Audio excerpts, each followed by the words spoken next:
I want to take everyone back. Let's go way back. Remember running through the playground with just you and your imagination.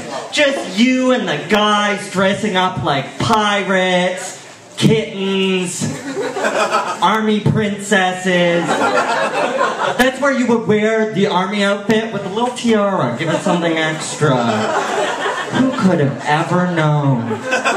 Who could have ever known that someone with my delicate features and soft hands would one day grow up to be gay? I had so many girlfriends growing up. We did each other's hair.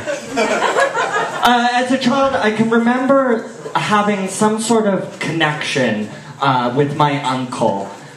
We both shared a love of listening to the soundtrack to Oliver and Company and pretending to be animated cats. We had similar vocal patterns, a similar flair for the dramatic.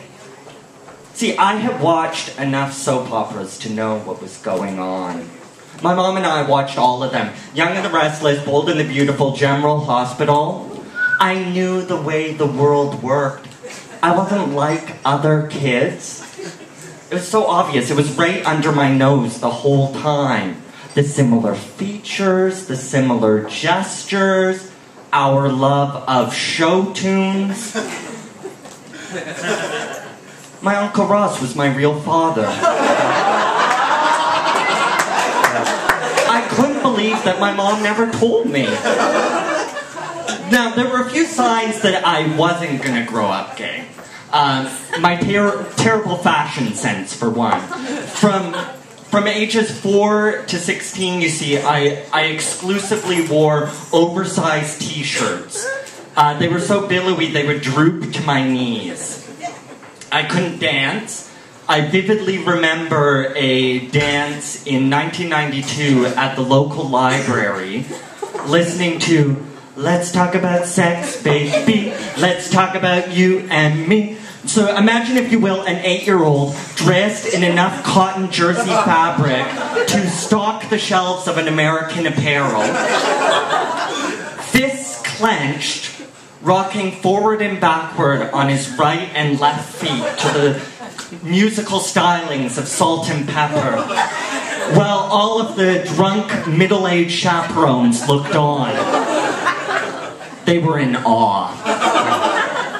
My bad fashion sense continued until my early teens, where I made the unfortunate decision to shave my head in an effort to appear more masculine. The lack of hair highlighted my angular features and oversized ears, which, when combined with my svelte frame and oversized t-shirts, gave me an elfin sprite-like appearance. Not what I had intended. But I felt something awaken in me at the age of 17. My mother, having come home from a weekender's clothing event, brought with her a catalog.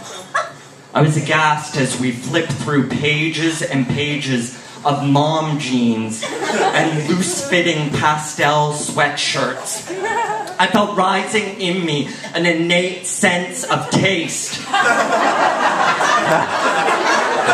I looked in shock as my mother explained to me, "Oh, Ian, what we could do with those shirts, there's this new thing, it's called the button look.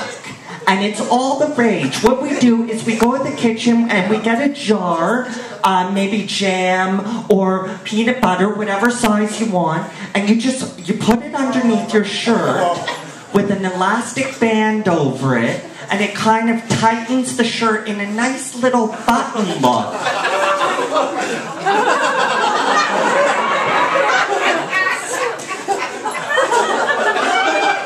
I was in shock.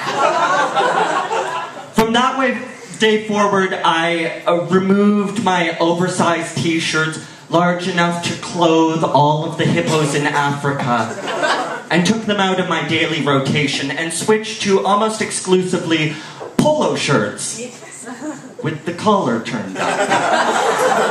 It was a step in the right direction. Even after I had suspicions that I was gay and worried that my parents did too, I began to keep a journal for their benefit.